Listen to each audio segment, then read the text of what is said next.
అమ్ములు golden stocks కి స్వాగతం. భారతీయ stock market పై నమ్మకమైన రీసెర్చ్, అనాలిసిస్, ట్రేడింగ్ అప్డేట్స్ మరియు ఇన్వెస్ట్మెంట్ ఐడియాస్ కోసం మీకు సరైన స్థలం. నమస్కారం. ఈరోజు మనం ఫైనాన్షియల్ మార్కెట్లో జరుగుతున్న ఒక ఆసక్తికరమైన, అదే సమయంలో కొంచెం టెన్షన్ పెట్టే ఫైట్ గురించి మాట్లాడుకోబోతున్నాం. మే 11, 2026 నాటికి మన భారతీయ ఈక్విటీ మార్కెట్లలో ఒక విచిత్రమైన పరిస్థితి కనిపిస్తోంది. ఒకవైపేమో గ్లోబల్ మార్కెట్లను వణికిస్తున్న టెన్షన్, మరోవైపు అస్సలు వెనక్కి తగ్గని మన డొమెస్టిక్ మార్కెట్ బలం. ఈ రెండింటి మధ్య అసలు ఏం జరుగుతుందో ఈ విశ్లేషణలో చాలా క్లియర్గా డీకోడ్ చేద్దాం. ముందుగా ఒక్కసారి నంబర్ చూడండి. $101 29 సెంట్లు. ప్రస్తుతం ప్రపంచవ్యాప్తంగా ఇన్వెస్టర్లకు నిద్రలేకుండా చేస్తున్న ఏకైక నంబర్ ఇదే. స్ట్రేట్ ఆఫ్ హార్ముజ్ దగ్గర మళ్లీ మొదలైన మిలిటరీ టెన్షన్స్ కారణంగా బ్రెంట్ క్రూడ్ ఆయిల్ ధర ఏకంగా ఈ రేంజ్కి ఎగబాకింది. ఆయిల్ ధరంలో ఈ మంట మార్కెట్లకు ఏమాత్రం మంచిది కాదు. సరే, ఈరోజు మనం ప్రధానంగా ఏం చూడబోతున్నామంటే, మొదట భౌగోళిక రాజకీయాలు, తర్వాత కరెన్సీ ఒత్తిళ్లు, మూడోది సంస్థాగత పోరాటం, నాలుగోది రంగాల వారీగా లాభనష్టాలు, చివరగా మే 11 కోసం మన ట్రేడింగ్ వ్యూహం. గ్లోబల్గా జరుగుతున్న ఒక పెద్ద ఇష్యూ కింద మన ట్రేడింగ్ లెవెల్స్ వరకు ఎలా ఎఫెక్ట్ చూపిస్తుందో ఒక క్రమపద్ధతిలో అర్థం చేసుకుందాం. ముందుగా మన మొదటి అంశం భౌగోళిక రాజకీయాలు, అంటే జియోపొలిటిక్స్. మన మార్కెట్లలో ఎలాంటి భయాన్ని సృష్టిస్తున్నాయో చూద్దాం. ఇక్కడ ఒక 3 ప్రధానమైన రిస్కులు కలగలిసి వస్తున్నాయి. మొదటిది, గ్లోబల్ ఆయిల్ సప్లైకి అత్యంత కీలకమైన స్ట్రేట్ ఆఫ్ హార్మోజ్ దగ్గర కాల్పుల విరామణ క్యాన్సిల్ అవ్వడం. దీనివల్లే క్రూడ్ ఆయిల్ ధరలు $103 సమీపంలో భయపెడుతున్నాయి. దీనికి తోడుగా అమెరికా 10 సంవత్సరాల ట్రెజరీ ఈల్డ్ 4.38% చేరింది. అంటే ద్రవ్యోల్బణం ఇప్పట్లో తగ్గే ఛాన్స్ లేదని, ఇంట్రెస్ట్ రేట్లు ఇంకా ఎక్కువ కాలం పైనే ఉంటాయని ఇది మనకు స్పష్టం చేస్తుంది. ఇప్పుడు రెండో అంశానికి వద్దాం. కరెన్సీ, అలాగే మ్యాక్రో ఎకనామిక్ ప్రెషర్స్. బయట జరుగుతున్న ఈ ఆయిల్ యుద్ధం మన దేశ ఆర్థిక వ్యవస్థపై ఎలాంటి భారాన్ని మోపుతోందో తెలుసుకుందాం. దీని లెక్కలు చాలా సింపుల్ అండి, కాని ఎఫెక్టు మాత్రం భయంకరం. మన దేశానికి కావలసిన ఆయిల్లో దాదాపు 85% మనం దిగుమతి చేసుకుంటాం. అంటే బ్యారెల్ మీద పెరిగే ప్రతి $10 మన వార్షిక దిగుమతి బిల్లుపై ఏకంగా $12 నుంచి $15 బిలియన్ అదనపు భారాన్ని మోపుతుంది. ఆలోచించండి, వాణిజ్యలోటు ఇంతలా పెరిగితే అది మన కరెన్సీని ఎంతలా దెబ్బతీస్తుందో కదా. దీనివల్ల ఏం జరిగిందో తెలుసా? మే నెలలో డాలర్తో చూసుకుంటే మన రూపాయి ఏకంగా 95.33 అనే రికార్డు స్థాయి కనిష్టానికి పడిపోయింది. కరెన్సీ ఇలా వీక్ అవుతుంటే విదేశీ ఇన్వెస్టర్లు ఊరుకుంటారా? కరెన్సీ ఎక్స్చేంజ్లో వచ్చే నష్టాలను తగ్గించుకోవడానికి లాభాలు బుక్ చేసుకుని మన ఆస్తులను స్పీడ్గా అమ్మేయడం స్టార్ట్ చేస్తారు. అదే ఇప్పుడు జరుగుతోంది. మరి ఇదే సమయంలో మనవాళ్లేం చేస్తున్నారు? అదే మన మూడో అంశం, సంస్థాగత పోరాటం.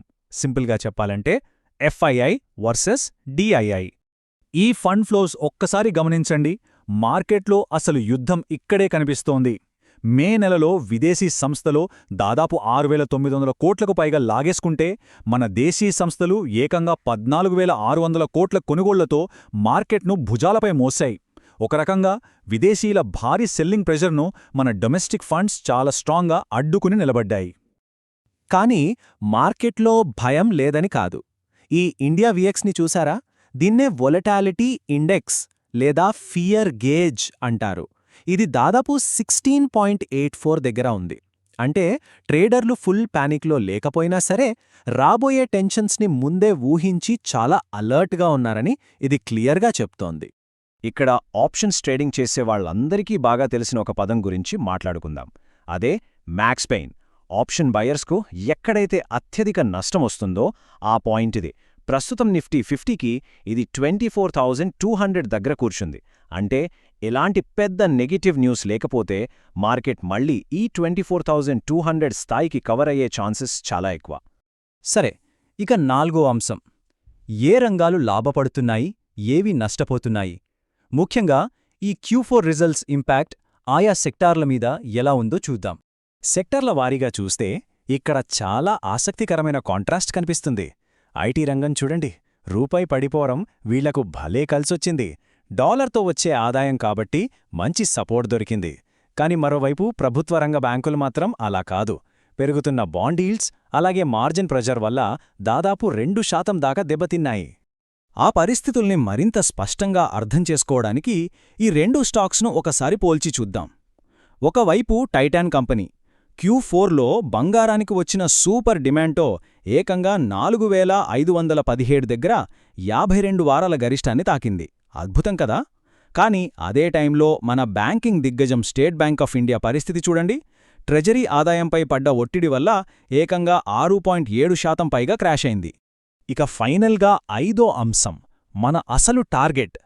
మే 11 మార్కెట్ ఓపెనింగ్ కోసం మన గేమ్ ప్లాన్ ఏంటి, ఎలా ప్రొసీడ్ అవ్వాలో ఇప్పుడు చర్చిద్దాం. ట్రేడింగ్ స్క్రీన్స్ ముందు కూర్చునే ప్రతి ఒక్కరూ ఈ టెక్నికల్ లెవెల్స్ని మైండ్లో ఫిక్స్ చేసుకోండి. నిఫ్టీ 50కి 23,800 నుంచి 24,000 అనేది ఒక స్ట్రాంగ్ ఫ్లోర్ లాంటిది. పైకి వెళ్లాలంటే 24,400 లెవెల్ని క్రాస్ చేయాలి. అలాగే బ్యాంక్ నిఫ్టీకి 55,000 అనేది అతి ముఖ్యమైన లక్ష్మణరేఖ. ఈ రేఖ దాటి కిందకు వస్తే మాత్రం కరెక్షన్ చాలా స్పీడ్గా ఉంటుంది. అయితే ఇక్కడే అసలు ట్విస్ట్ ఉంది. ఉదయం గిఫ్ట్ నిఫ్టీ చూస్తే 24,085 దగ్గర గ్యాప్ డౌన్ ఓపెనింగ్ సిగ్నల్స్ ఇస్తోంది. మరి ఈ ప్రెషర్ని తట్టుకొని ఆ 24,000 సపోర్ట్ ఫ్లోర్ నిలబడుతుందా? మార్కెట్లోని అల్గారిథమ్స్ అలాగే హ్యూమన్ ట్రేడర్స్ దీన్ని ఓపెనింగ్ బెల్ దగ్గర ఎలా హ్యాండిల్ చేస్తారు అనేది ఇప్పుడు చాలా ఇంట్రెస్టింగ్ పాయింట్. ఆ టెక్నికల్ లెవెల్స్ బ్రేక్ అవుతాయా లేదా హోల్డ్ అవుతాయా అనేది ఈ వారం రాబోయే కొన్ని కీలకమైన ఫండమెంటల్ అప్డేట్స్ పైనే డిపెండ్ అయి ఉంటుంది. ముఖ్యంగా స్ట్రెయిట్ ఆఫ్ హార్మూజ్లో నౌకల పరిస్థితి ఏంటి, అమెరికాలో వచ్చే ద్రవ్యోల్బణ డేటా ఎలా ఉండబోతోంది, బ్యాంక్ ఆఫ్ జపాన్ నిర్ణయాలు, అలాగే మన దేశీయంగా కెనరా బ్యాంక్, ఇండియన్ హోటల్స్ ఇచ్చే ఫ్యూచర్ గైడెన్స్, ఇవన్నీ మార్కెట్ డైరెక్షన్ని డిసైడ్ చేస్తాయి. మార్కెట్లో ఇంత వోలటైలిటీ ఉన్నప్పుడు యానలిస్టులు ఏం చెప్తున్నారో తెలుసా? డిఫెన్స్ ఆడటమే కరెక్ట్ అని. తొందరపడి దూకకండి. 24,400 పైన మంచి వాల్యూమ్స్తో బ్రేకౌట్ ఇస్తేనే లాంగ్ వెళ్ళండి. అలాగే 23,800ని ఖచ్చితమైన హార్డ్ స్టాప్ లాస్గా సిస్టంలో పెట్టుకోండి. ఏవైనా అవకాశాలు వెతకాలి అనుకుంటే ప్రస్తుతం స్ట్రాంగ్గా ఉన్న మెటల్స్ మరియు కొన్ని ఎంపిక చేసిన ప్రైవేట్ బ్యాంకుల వైపు చూడ్డం బెటర్. చివరగా ఈ విశ్లేషణను ఒక పెద్ద ప్రశ్నతో ముగిద్దామనుకుంటున్నాను. ఈ ఫారిన్ ఇన్స్టిట్యూషన్స్ అమ్మకాల సునామీని మన దేశీయ రీటైల్ ఇన్వెస్టర్ల ఎస్ఐపి పెట్టుబడులు ఒక ఉక్కు గోడలా అడ్డుకుంటున్నాయి. అది నిజమే. కానీ ప్రపంచవ్యాప్తంగా ఇంత జియోపాలిటికల్ క్రైసిస్ నడుస్తుంటే మనవాళ్లు ఇంకెంతకాలమని ఇలా ఒంటరిగా మార్కెట్ని మోయగలరు? ఈ దేశీయ మూలధనానికి ఎక్కడొక చోట లిమిట్ ఉంటుందా? ఒక్కసారి ఆలోచించండి. ఈ విశ్లేషణను ఫాలో అయినందుకు ధన్యవాదాలు. మళ్ళీ కలుద్దాం. ప్రతిరోజు market updates on powerful strategies. Stock మార్కెట్లో తెలివైన నిర్ణయాలు తీసుకోవడానికి మా ఛానల్ను సబ్స్క్రైబ్ చేయండి.